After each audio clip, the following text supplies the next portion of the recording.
என்னதான் high quality higher கிராஃபிக்ஸில் பிசியில் game விளையாடினாலும் சரி, என்னோட ஆல் டைம் ஃபேவரேட் அப்படின்றது இந்த குட்டி கேம் கன்சோல் தான். இப்போ பார்க்குற நிறைய பேத்துக்கு இது என்னன்னே தெரியாமல் இருக்கலாம். நீங்களாம் மிஸ் பண்ணிட்டீங்கன்னு தான் சொல்லுவேன். ஃபஸ்ட்டு இதோட சவுண்டு கேட்போம்.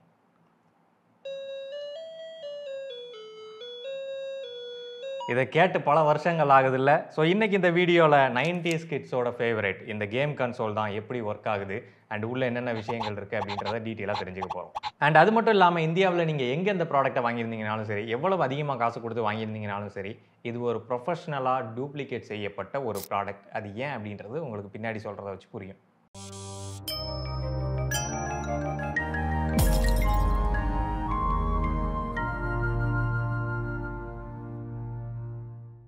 இதோட இன்ஜினியரிங் எல்லாம் பார்க்குறதுக்கு முன்னாடி இதோட வரலாறை கொஞ்சம் பார்த்துருவோமா? ஏன்னா இத்தனை வருஷங்களாக நம்ம பயன்படுத்தினது ஒரிஜினல் ப்ராடக்டே கிடையாது. இது ஒரு காப்பீடு டூப்ளிகேட் ப்ராடக்ட். என்னடா சொல்ற? அப்போ இதோட ஒரிஜினல் ப்ராடக்ட் என்னது அப்படின்னு சொல்லி கேட்டிங்கன்னா கேம் பாய் தான். ஸோ இந்த கேம் பாய் தான் 1989 கொண்டு வரப்பட்ட முதல்ல கையில் வச்சு விளையாடக்கூடிய ஒரு கேம் கான்சோல். இதை மேனுஃபேக்சர் பண்ணவங்க ஜப்பானை சேர்ந்த நிண்டெண்டோ அப்படின்னு சொல்லக்கூடிய கம்பெனி. அவங்க ஃபோக்கஸ் பண்ணது பெரும்பாலும் யூரோப்பியன் அமெரிக்கன் மார்க்கெட் அப்படின்றதுனால இந்தியன் மார்க்கெட்டுக்குள்ளே அவங்க வரலை. அதுக்கு முக்கியமான காரணம் அதோட விலை அதிகம். அதாவது இந்தியாவோட மிடில் கிளாஸ் எக்கனாமியை கம்பேர் பண்ணும்போது அதோட விலை அதிகம் அப்படின்றதுனால அதை பெரும்பாலும் யாரும் வாங்க மாட்டாங்க. நீ கொண்டு வரலைன்னா என்னடா, எங்கள் சைனாக்காரன் சித்தப்பா பையன் இருக்காப்ல, சூப்பராக மேனுஃபேக்சர் பண்ணி கொடுத்துருவாப்ல அப்படின்ற நம்பிக்கையில் இருந்தோம். அதே மாதிரி நமக்கும் சைனாக்கார சித்தப்பா பையன் சூப்பராக அந்த கேம் பாய் எந்த மாதிரி இருக்குமோ அதே மாதிரி என்ன கொஞ்சம் பிக்சல்ஸு, அதோட பவரு அண்ட் அதோட ப்ராசரு இது எல்லாத்தையும் கம்மி பண்ணி ஒரு ஸ்மாலர் வெர்ஷனாக அதோட காப்பீடு ப்ராடக்டை கொண்டு வந்துட்டாங்க. முக்கியமான விஷயம், இதோட விலை ரொம்ப கம்மி. அப்போ எனக்கு தெரிஞ்சு ஒரு 100 ரூபாய்க்கு இது வித்துச்சுன்னு நினைக்கிறேன். உங்களுக்கு சரியான விலை தெரியும்னா கமெண்ட்டில் சொல்லுங்கள். ஆனால் அப்போவே அது பெரிய காசு தான். ஆனால் வாங்குற விலையில் இருந்தது அப்படின்றதுனால இந்தியன் மார்க்கெட்டில் இது ஒரு பெரிய இடத்த பிடிச்சிது. 90, 2000 அந்த பீரியடுகளுக்கு இடையில இது பயங்கரமான சேல்ஸ் ஆச்சு. ஆனால் இதுலேயும் நிறைய குவாலிட்டி வேரியன்ட் இருந்துச்சு. இது பார்த்தீங்கன்னா இதுதான் இருக்கையிலே மட்டமான குவாலிட்டி. நல்ல குவாலிட்டியில் நிறைய டிஃப்ரெண்ட்டான பேட்டர்னில், சைஸஸில் அண்ட் டிஃப்ரெண்ட்டான டிசைனில் இந்த வீடியோ கேம்ஸ் பயங்கரமாக வர ஆரம்பிச்சிது. அண்ட் அதில் குவாலிட்டியும் ரியலி நல்லா இருந்துச்சு. ஸோ சித்தப்பா பையன் ஜஸ்ட் காப்பி மட்டும் பண்ணாமல் குவாலிட்டியையும் நல்லா தான் கொடுத்துட்டு இருந்தாப்புல. என்ன, நம்மளை ஒரு சின்ன விஷயத்தில் மட்டும் ஏமாற்றி விட்டார். என்னென்னா இங்கே கீழே பார்த்தீங்கன்னா 9999 இன் 1 அப்படின்னு சொல்லி போட்டிருக்காரு. அதுக்கு அர்த்தம் என்னென்னா இதுக்குள்ளே 9999 கேம் இருக்கும் அப்படின்னு சொல்லி போட்டிருக்காரு. நம்பி நானும் வாங்கி உள்ளே செக் பண்ணி பார்த்தா அவ்வளவு கேம்லாம் உள்ளுக்க கிடையாது. ஒரு 9 கேம் தான் இருக்குது. அப்புறம் எப்படி இந்த நம்பர் வந்துச்சு அப்படின்னு சொல்லி கேட்டிங்கன்னா காட்டுறேன் வாங்க. இதில் நம்ம ஓவராலாக பார்க்கும்போது 9 டிஃப்ரெண்ட்டான கேம் மட்டும்தான் இருக்கும். ஆனால் ஒவ்வொரு கேமுக்குள்ளேயும் நம்ம அந்த அப்பாராவை ப்ரெஸ் பண்ணோம் அப்படின்னா கீழே 1, 2 அப்படின்னு சொல்லி மாறும். ஸோ இந்த நம்பர் மாறுறது அதுக்குள்ளே வேறு ஒரு கேம் பிளேயை உருவாக்கும். இப்போ உதாரணமாக நம்ம 1ல் வச்சுட்டு இந்த டேங்கர் கேம் விளையாடுறோம் அப்படின்னா இது ஒரு சிம்பிளான கேம் பிளேயை உருவாக்கும். இந்த டேங்கரை வச்சு சுடணும், வேறு யாரும் நம்ம மேலே சுட்டாங்க அப்படின்னா நம்ம செத்து போயிடும். அதே இதில் நான் 4வது கேம் பிளேயில் போகிறேன் அப்படின்னா இதில் கொஞ்சம் டிஃப்ரெண்ட்டாக இருக்கும். ஸோ இதில் பார்த்தீங்கன்னா டேங்கரை மட்டும் நம்ம காப்பாற்றக்கூடாது, அது கூடயே இங்கே சைடில் ஒரு டாட் இருக்கு இல்லையா, அந்த டாட்டையும் சேர்ந்து நம்ம காப்பாற்றணும். ஸோ அந்த டாட்டில் சுட்டுட்டாலும் நம்மளும் சேர்ந்து அழிஞ்சு போயிடும். ஸோ அந்த மாதிரி ஒரு கேமுக்குள்ளேயே 99 டிஃப்ரெண்ட்டான கேம் பிளேயை உருவாக்குறதா அவங்க 99ன்னு காட்டியிருக்காங்க. ஆக்சுவலாக 99 டிஃப்ரென்ஸ்லாம் இல்லை. ஒவ்வொரு கேம்லையும் ஒரு 4-5 டிஃப்ரென்ஸ் இருக்கிற மாதிரி இந்த கேம் பிளேயை உருவாக்கியிருக்காங்க. அதே மாதிரி சைடில் இருக்கக்கூடிய இந்த லெவல், அதில் ஒரு 10 லெவல் வரைக்கும் நம்மளால் அட்ஜஸ்ட் பண்ணிக்கிட முடியும். அண்டு சைடில் இருக்கக்கூடிய ஸ்பீடு, அதுலேயும் ஒரு 10 ஸ்பீடு வரைக்கும் நம்ம அட்ஜஸ்ட் பண்ணிக்க முடியும். ஸோ இந்த மாதிரி வேரியன்ட்ஸ் எல்லாத்தையும் சேர்த்து இவங்க கம்பைண்டாக 9999 கேம் கொடுக்குறதா சொல்கிறாங்க.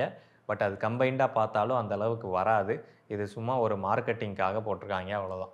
இந்த வீடியோ கேமில் முக்கியமான பங்களித்தது நம்மளை மாதிரியான 90s கிட்ஸ் தான். நம்ம தான் ஃபஸ்ட்டு ஜென்ரேஷன் இந்த வீடியோ கேமை பயங்கரமாக விளையாடி இதில் இருக்கக்கூடிய ட்ரிக்ஸு அண்ட் நிறைய சீட்டிங்லாம் கூட இதில் உண்டு.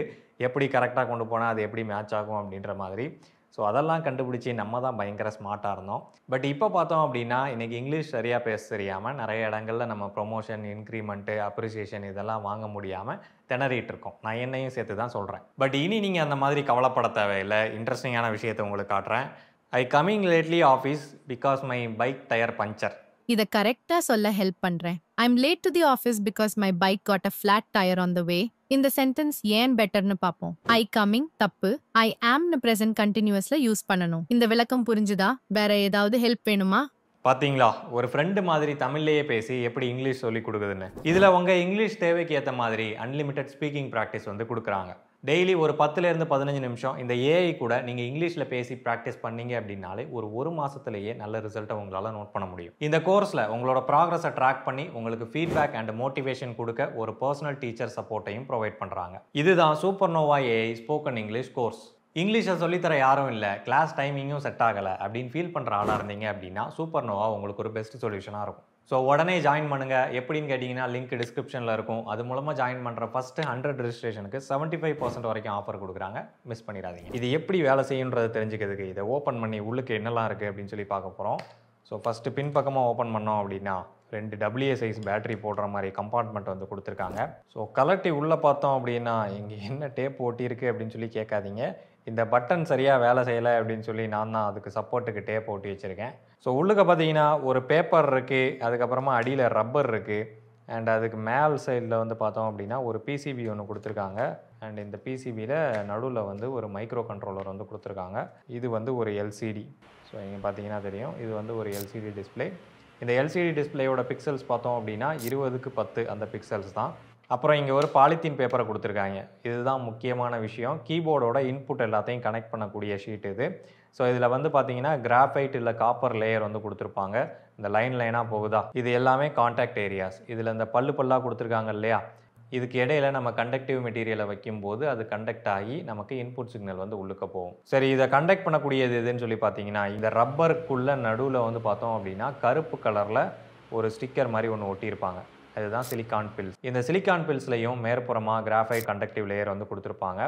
ஸோ அந்த கண்டக்டிவ் லேயர் இதில் நம்ம இப்படி வச்சுட்டு நம்ம இப்படி ப்ரெஸ் பண்ணும்போது அது அந்த 2 லைன்ஸையும் கனெக்ட் பண்ணும். அப்படி கனெக்ட் பண்ணும்போது நமக்கு இன்புட் சிக்னல் போகும். ஸோ இன்றைக்கி மார்க்கெட்டில் இருக்கிறதுலையே சீப்பான சுவிட்ச் அப்படின்னா அது இந்த சிலிக்கான் பில் சுவிட்சஸ் தான். பின்பக்கமாக வந்து பார்த்தீங்கன்னா ஸ்பீக்கர் கொடுத்துருக்காங்க. அதுலேருந்து நமக்கு சவுண்ட் வருது. பட் ஆக்சுவலாக இது வந்து ஸ்பீக்கர் கிடையாது, இது வந்து ஜஸ்ட் ஒரு பஸ்ஸர். இந்த பஸ்ஸருக்கு 4 டிஃப்ரெண்ட்டான ஃப்ரீக்வன்சியை மாற்றி உழப்பி போடும்போது அது அந்த டோன் ஆஃப் மியூசிக்கை வந்து கொண்டு வருது. சரி, இதில் எப்படி 9999 கேம் வந்துச்சு அப்படின்னு சொல்லி கேட்டிங்கன்னா இங்கே இருக்கக்கூடிய இந்த கருப்பு பெரிய புள்ளி இருக்கு இல்லையா, அதுதான் அதுக்கு முக்கியமான காரணம். அப்படி இந்த கருப்பு புள்ளிக்குள்ள என்ன இருக்கு அப்படின்னு சொல்லி கேட்டிங்கன்னா இதில் ஒரு மைக்ரோ கண்ட்ரோலர் இருக்கு. இந்த கருப்பு புள்ளியை நம்ம இதுலன்னு மட்டும் கிடையாது, கேல்குலேட்டர்ஸ் இன்னும் நிறைய எலக்ட்ரானிக் கேட்ஜெட்ஸில் பார்த்துருப்போம். அது போக இன்னைக்கு கரண்ட்டாக இந்த மைக்ரோ கண்ட்ரோலர்ஸ் வந்து பயங்கரமாக எல்லா இடங்கள்லையும் பயன்படுத்தப்படுது. அண்ட் இந்த பிசிபியில் பார்த்தீங்கன்னா சின்ன லைன்ஸாக போகுதா.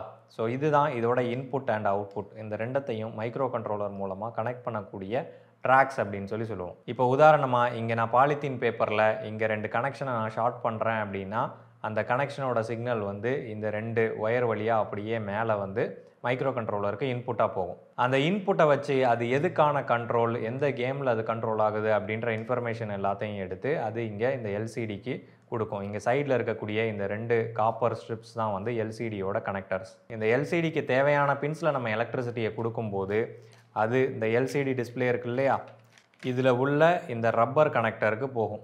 இந்த ரப்பர் கனெக்டர்ஸ்லையும் வந்து காப்பர் இல்லை கிராஃபைட் வந்து கொடுத்துருப்பாங்க. ஸோ இது மூலமாக கனெக்ட் ஆகி இங்கே ஃப்ரண்ட்டில் இருக்கக்கூடிய இந்த எல்சிடி கிளாஸுக்கு இது சப்ளையை கொடுக்கும். ஸோ அதுக்கு தகுந்தாப்பில் இங்கே எல்சிடியும் வந்து நமக்கு பிளாக் ஆகி டிஸ்பிளே வந்து தெரியுது. இதில் இருக்கிறதுலையே இன்ட்ரெஸ்டிங்கான காம்ப்ளிகேட்டடான ஒரு விஷயம் அப்படின்னா அது இந்த மைக்ரோ கண்ட்ரோலர் தான். இது எப்படி வேலை செய்யுதுன்னு பார்க்கலாம். இந்த மைக்ரோ கண்ட்ரோலரை சிம்பிளாக புரிஞ்சுக்கிறதுக்கு நம்மளோட கம்ப்யூட்டர் எப்படி வேலை செய்யுதோ அதே மாதிரி தான் இந்த மைக்ரோ கண்ட்ரோலரும் வேலை செய்யும். உதாரணமாக கம்ப்யூட்டரில் பார்த்தோம் அப்படின்னா ஒரு ப்ராசஸர் இருக்குது, ரேம் இருக்குது, அண்டு இன்புட்டாக கொடுக்கக்கூடிய கீபோர்டு அண்ட் மவுஸ் இருக்குது, அண்ட் அவுட்புட்டாக நமக்கு கிடைக்கக்கூடிய மானிட்டர் இருக்குது. ஸோ நம்ம கொடுக்கக்கூடிய இன்புட்டு இங்கே ப்ராசஸர் வழியாக ப்ராசஸ் ஆகி அதுக்கப்புறமா நமக்கு ஸ்க்ரீனில் அவுட்புட்டாக டிஸ்பிளே ஆகுது. இதே ஃபங்க்ஷனை தான் மைக்ரோ கண்ட்ரோலரும் பண்ணுது. அது எப்படின்றத தெரிஞ்சுக்கிறதுக்கு நம்ம அடிப்படையில் இருந்து பார்த்துடலாம். இந்த மைக்ரோ கண்ட்ரோலரோ இல்லை எந்த ஒரு எலக்ட்ரானிக் காம்போனன்ட்டோ அதில் பெரும்பாலும் இருக்கக்கூடியது டிரான்சிஸ்டர்ஸ் அப்படின்றது. இந்த டிரான்சிஸ்டர் அப்படின்றது ஒரு சிம்பிளான சுவிட்ச் தான். நம்ம வீட்டிலலாம் சுவிட்சை பயன்படுத்துகிறோம் இல்லையா, சுவிட்சை ஆன் பண்ணோம் அப்படின்னா அது வழியாக எலக்ட்ரிசிட்டி போய் நமக்கு லைட் வந்து ஆன் ஆகுது. சுவிட்சை ஆஃப் பண்ணோம் அப்படின்னா அதுலேருந்து எலக்ட்ரிசிட்டி கட் ஆகி லைட் எரிய மாட்டேங்குது. இந்த மாதிரி சிம்பிளான சுவிட்ச் ஃபங்க்ஷனை வச்சு தான் இன்னைக்கு எலக்ட்ரானிக்ஸில் இருக்கக்கூடிய பெரும்பாலான ப்ரோக்ராம்ஸ் வந்து ஒர்க் ஆகுது. இப்போ நம்ம ஒரு சர்க்யூட்டை வந்து உருவாக்க போகிறோம். சர்க்யூட் அப்படின்னோன்னு எல்லாரும் பயந்து ஓடிடாதீங்க. நம்ம வந்து கிளாஸ் எடுக்க போகிறது கிடையாது. உங்களுக்கு புரிகிற மாதிரி சொல்கிறேன். இந்த சர்க்யூட்டில் 2 டிரான்சிஸ்டர் தான் போட போகிறோம். ஆனால் இந்த 2 டிரான்சிஸ்டருமே வந்து மேலே கீழே ஒன்னோட இன்னொன்று கனெக்ட் ஆன மாதிரி இருக்கும். ஸோ இந்த 2 டிரான்சிஸ்டருக்கும் மேல்புறமாக நான் வந்து 5 வோல்ட் சப்ளையை வந்து கொடுக்குறேன். கீழே வந்து நமக்கு அவுட்புட் வந்து கிடைக்கும். ஸோ இந்த 2 டிரான்சிஸ்டரை வச்சு நம்ம எத்தனை வகையான அவுட்புட் எடுக்க முடியும் அப்படின்றத பார்க்கலாம். இந்த 2 ஸ்விட்சையும் நம்ம S1, S2 அப்படின்னு சொல்லி வச்சுக்கலாம். இதில் நான் S1 மட்டும் ஆன் பண்ணுறேன் அப்படின்னா கீழே அவுட்புட்டில் எனக்கு அவுட்புட் வந்து கிடைக்காது, 5 வோல்ட் கீழே வராது.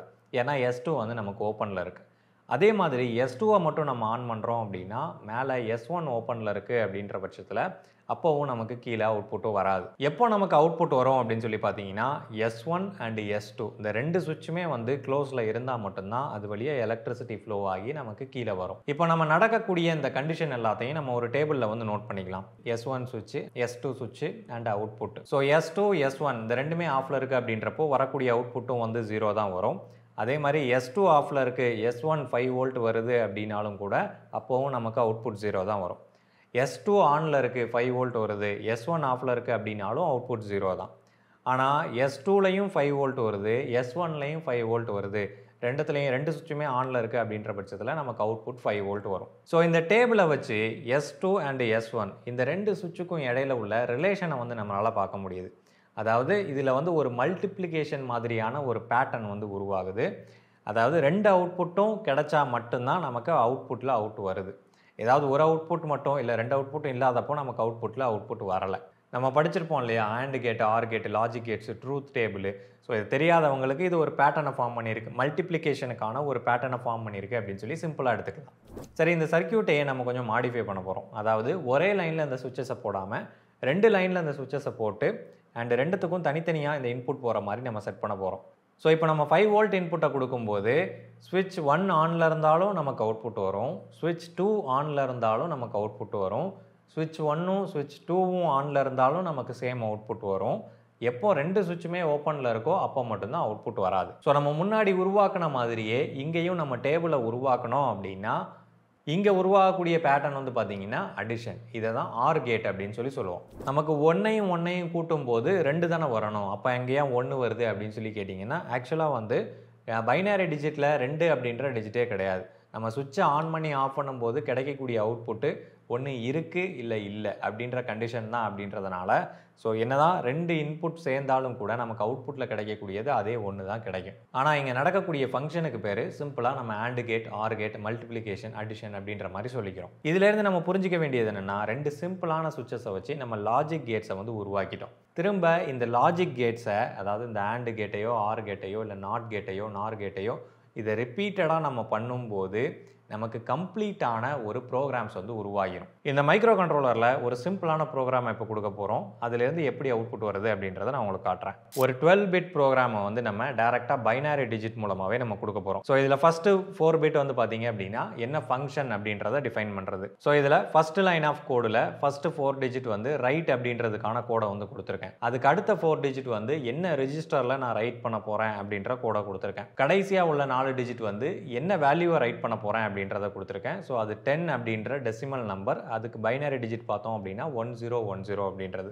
செகண்ட் லைன் ஆஃப் கோடில் மறுபடியும் ரைட் அப்படின்ற ஃபங்க்ஷனு, ஆனால் செகண்ட் ரெஜிஸ்டரில் நான் ரைட் பண்ணுறேன், வேற ஒரு ரெஜிஸ்டரில். இதில் வந்து 8 அப்படின்ற நம்பரை வந்து நான் ரைட் பண்ண போகிறேன். ஸோ அதுக்கான பைனரி டிஜிட் கோடை போட்டிருக்கேன். தேர்ட் லைன் ஆஃப் கோடில் நான் என்ன பண்ண போகிறேன் அப்படின்னா முன்னாடி நம்ம ரைட் பண்ணோம் இல்லையா, அந்த 2 நம்பரையும் ஆட் பண்ணுறதுக்கான கோடை வந்து எழுத போகிறேன். ஸோ ஃபர்ஸ்ட் 4 டிஜிட் ஆட் பண்ணுறதுக்கான ஃபங்க்ஷன், செகண்ட் 4 டிஜிட் வந்து ரெஜிஸ்டர் 1 மென்ஷன் பண்ணுறேன், தேர்ட் 4 டிஜிட் வந்து ரெஜிஸ்டர் 2 மென்ஷன் பண்ணுறேன். இப்போ நமக்கு கிடைக்கக்கூடிய ரிசல்ட் பார்த்தோம் அப்படின்னா 10010 அப்படின்ற ரிசல்ட் கிடைக்கும். இதை நம்ம டெசிமல் நம்பராக மாற்றணும் அப்படின்னா 18 அப்படின்ற வேல்யூ வரும். நம்ம ரெஜிஸ்டர் 1ல் கொடுத்த 10ம் ரெஜிஸ்டர் 2ல் கொடுத்த 8ம் ஆட் ஆகி நமக்கு 18 அப்படின்ற கோடு வந்து கிடச்சிருக்கு. இப்போ கிடைச்ச இந்த வேல்யூவை இது வந்து மைக்ரோ கண்ட்ரோலரோட அவுட்புட் வேல்யூ தான்.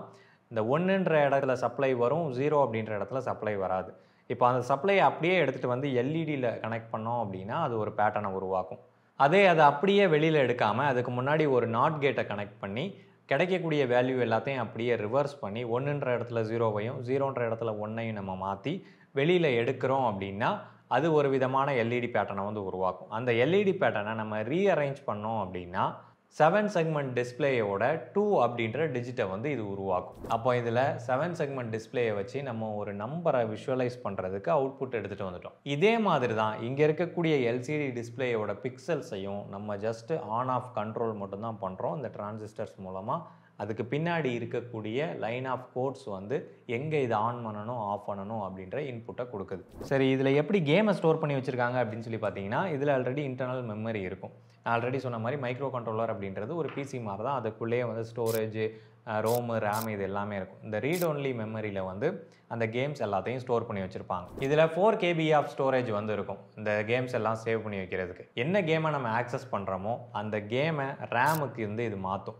அந்த ரேம் அப்படின்றது வெறும் 128 பைட்டு தான் இருக்கும். நம்ம இன்றைக்கி 4 GB 8 GB ரேம்லாம் சொல்கிறோம் இல்லையா, அதெல்லாம் கம்பேர் பண்ணும்போது இந்த 128 பைட்ஸ் அப்படின்றது துளி கூட கிடையாது. ஸோ இப்போ அந்த கேமில் இருக்கக்கூடிய அவ்வளவு சின்ன ப்ரோக்ராம் வந்து ரன் ஆக ஆரம்பிக்கும். இது ரன் ஆக ஆரம்பிக்கும் போதே நம்ம கொடுக்கக்கூடிய கீபோர்டு மூலமாக கொடுக்கக்கூடிய இன்புட்ஸ், நம்ம ஜம்ப் பண்ணணுமா இல்லை மூவ் பண்ணணுமா, மேலே கீழே போகணுமா, அந்த இன்புட்ஸுக்கு தகுந்த மாதிரி அந்த ப்ரோக்ராமை எல்சிடி டிஸ்பிளேக்கு மைக்ரோ கண்ட்ரோலர் மூலமாக சிக்னல்ஸை அனுப்பும். அதுக்கு தகுந்தாப்புலையே நமக்கும் அந்த இந்த டிஸ்பிளேல அந்த மூவ்மெண்ட் எல்லாமே தெளிவாக தெரியுது. சரி, இந்த மூவ்மெண்ட்டை எல்சிடியில் எப்படி அச்சீவ் பண்ணுறாங்க அப்படின்னு சொல்லி பார்த்தீங்கன்னா, இந்த எல்சிடி வந்து ஒரு செகண்டுக்கு 60 தடவை ரெஃப்ரெஷ் ஆகும்.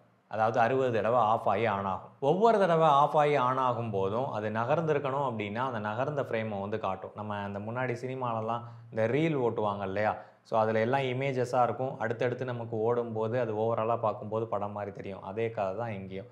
அடுத்தடுத்த ஃப்ரேம்ஸ் மாறிக்கிட்டே இருக்கும்போது நமக்கு அது நகர்ற மாதிரியே தெரியும். இன்னொரு இன்ட்ரெஸ்டிங்கான விஷயம், இதில் வரக்கூடிய அந்த டேங்கர் கேம் இருக்கு இல்லையா, அதில் வரக்கூடிய எனிமீஸ், இந்த எதிரிகள் வந்து நம்மளை தேடி வந்துலாம் அட்டாக் பண்ண மாட்டாங்க. அவங்களுக்குன்னு ஒரு பாத்து இருக்கும். சும்மா அதில் குத்து மதிப்பாக போயிட்டு சும்மா குண்டை சுட்டுக்கிட்டே இருப்பாங்க. அதுக்கு இடையில நம்ம வந்தோம்னா அவுட். அண்ட் நம்ம ஒருத்தனை அடித்து காலி பண்ணுறோம் அப்படின்னா இன்னொன்று வர்றதும் வந்து அதே ப்ரோக்ராம் தான் ரிப்பீட் ஆகி மறுபடியும் நமக்கு வரும். இன்றைக்கி மாடர்ன் கேம்ஸை கம்பேர் பண்ணும்போது இதெல்லாம் ஒன்றுமே கிடையாது அப்படின்னு தான் தோணுது. பட் நமக்கு இன்ஜினியரிங்கில் ஒரு நல்ல பாடத்தை இது கற்றுக் கொடுத்துருக்கு அப்படின்னு தான் சொல்லணும்.